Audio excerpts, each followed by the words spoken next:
This very robust plant in front of me is hogweed, and it's as tall as I am, basically, maybe a little bit taller. Certainly not giant hogweed, because if you saw that, that can be several meters high, and the inflorescence can often be, you know, half a meter across. It really is big. Sometimes when you see standard hogweed by a field margin, perhaps where there's lots of nitrate, it will appear quite large, but it certainly isn't as big as the giant hogweed. Another thing that would tell you the difference is when I look at the stem of the ordinary hogweed, then there aren't any purple spots on it, as there would be with the giant hogweed. It would be really quite noticeable.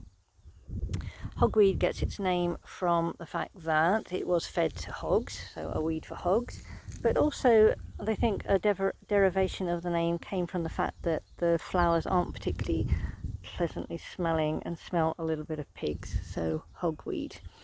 Its stem is hollow. When it's young, it seems quite solid, but as it gets older, you can crush the stem. Now, in doing that, I just will have got a little bit of sap on me, so I'm going to wash my hands in a moment. The sap, again, for this plant has furanocoumarin in, which is a photophytoirritant, and so in sunlight it can cause irritation to the skin. Looking at the leaves of this,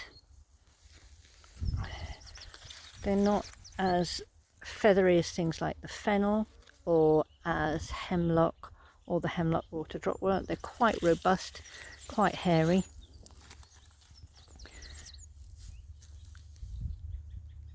Quite a statuesque plant. We do get lots of this in our hedgerows. It's a really, really good nectar provider, and rather beautiful.